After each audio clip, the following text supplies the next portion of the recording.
Good evening and salutations, my B&B fans. I'm gonna be honest, this episode was pretty basic. Pretty damn basic. I decided to do it on this tablet instead of my other one, which I usually use interesting thumbnails, but because I'm gonna be doing my day's review right after, and my other tablet isn't really good, so it's like once I make a video, that's pretty much all the energy that's gonna have out of it. And since I do B&B and days on my other tablet, it's not really a lot of time for the you know tablet to recharge. Um, but yeah, this episode was pretty basic. I mean, you got Dollar Bill and you got Liam talking about Deacon. And I'm just not there looking at this like, are you kidding me? Listen, I know I don't know the history of Liam and Deacon, Liam and Bill and everything like that, but I can tell that Liam comes across as a screw up. And Bill is not really that much better. Okay? He's not really that much better. So the fact that he is saying anything about Deacon is like, bro, are you kidding me? Like, really? Because to be honest, you seem like you screwed up a lot, but you have money, and he doesn't. Otherwise, you kind of seem like you're in the same boat. Listen, I don't know their crimes, but the point is, Bill has screwed up so many times, and he's been in trouble with the law. So for him to sit there and say anything bad about Deacon, like, oh, you're not a great influence, and you shouldn't sit there and be around the kids, and this, that, and the third, it's like, bro, really? Really? You seriously want to? Okay. All right. Popcorn kettle. All right. That's fine. And at first I was like, when Liam, he found out Liam reached out to Bill. It's like, well, what is Bill gonna do? What, are you gonna have a nice civil chat? Like, what? What is? I guess what it just came down to is that it was a sounding board. Um, it was a sounding board, and Liam is kind of torn in the middle because he doesn't want to sit there and tell his wife what she can and can't do, but she doesn't want to sit there and enable this type of behavior that he doesn't feel is in the best interest of his wife and the kids. So he's kind of stuck in the middle. So I understood why he went to Bill just to be a sounding board, but it's like you went to Bill to sit there and talk to Deacon about. You went to Bill to sit there and talk about Deacon, and I'm like, bro, your father isn't really that much better, and for that matter, you're not really that much better. So the way I'm looking at it is like I see two jackasses that are acting like a bunch of hypocrites. That's awesome. My oh my, I didn't know that Steffi had that much resentment towards Brooke. Jesus Christ. I give her a bit of credit because she's not holding her tongue, right or wrong. There was one point where, it almost looked like Steffi was going to hold her tongue. She's like, no, that's exactly how I feel. Um, and basically does this the Foresters versus the Logans. Like we're not one family. And basically she was like, oh, well, you have your family that loves you and that cares about you. And I'm like, you have your. I was like, wow, we just drew a line in the sand, huh? We just drew a line in the sand. Okay, all right, we're doing that. That's fine.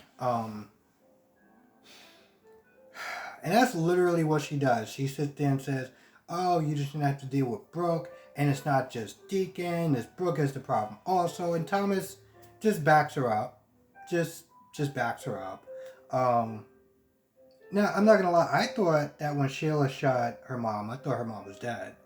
But that was not the case. She's just away or she's busy. And, what it really comes down to is that she doesn't want to sit there and, from what I understand, she doesn't want to sit there and deal with Brooke and her BS. And granted, Brooke is not exactly my favorite character. Is that a lot of times she either just comes across as a hypocrite, or it's just one of those things where it's like, Brooke, please do me a favor and just shut the hell up forever. But, you know, at the end of the day, she wants to sit there and support her daughter, and I can't knock her for that. But Steffi is just like, nope, this is our family, and we're here to support you. Our family is here to support you. We are your family. They are strangers. They are the Logan women, and they want what they want, and I don't give a damn about anyone else. Those are somewhat of her words. Now, of course, you got Hope, Brooke, and Deacon are sitting there talking. I'm not gonna lie. It just seemed like they just kept repeating the same things and didn't really say anything new. You know, Deacon was just happy that, you know, Hope, you know, is being supported by Brooke and the love that they share, and he's all like, oh, I want that too, and I want family, and this, that, and the third, and about family, and just, I'm not gonna lie, it just seemed like they just kept repeating themselves. Nothing really changed. Deacon lied about the fact that, you know, when Hope was like, yep, Ridge gave me an ultimatum, I can be with you, and I gotta get kicked the hell out, and Deacon was like, oh, it sounds so terrible. I mean, I can't believe he would do that, even though he knew exactly what was going on. You know,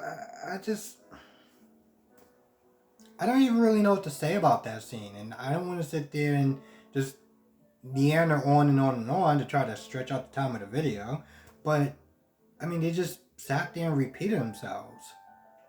All that really came out of it is that Brooke does not want Hope to leave, and she's going to sit there and support her daughter, and Deacon is just like, you know what, listen, Ridge is just making this too easy for me, and if I happen to get Brooke on this, you know, Brooke too, then I'm all for it.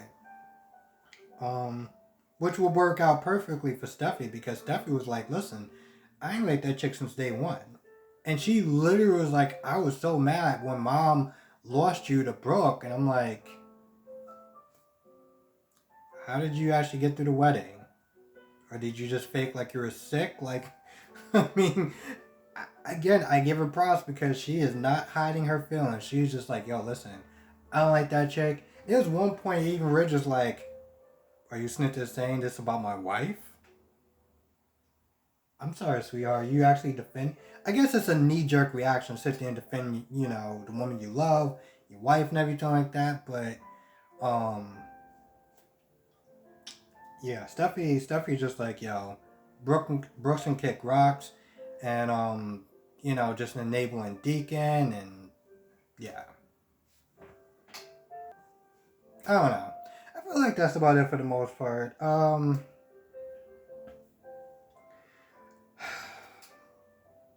You know, one of my subscribers, you know, DM me on Instagram, and she was asking me which one did I like better so far, out of Days, Bold, B&B, or GH, and I'm like, well, Bold and Beautiful and GH were kind of on the same level. Like, they both had good moments. Nothing really crazy happened, or nothing really super interesting happened with either of them. And I almost want to give B&B kind of the win, just because it's something new, and GH I've been watching since high school. So, I don't know. I think they're both kind of on the same level for the most part. B&B just has a problem of just of just sort of recycling the same stuff that happened the day before, because they only are 18 minutes long. So in order to sit there and catch people up, they kind of got to sit there and rehash the same stuff that they did, like, 24 hours ago. That is one of the things that it does suffer from. I don't know. Every time I sit there and think about this show, I think about Port Charles and how much I love that show, because they just were bat crazy about it. Anyway, I think that's pretty much about it. If I missed anything, please write it down in the comment section below. I want to thank you for watching. Be safe, and I will see you in the next video.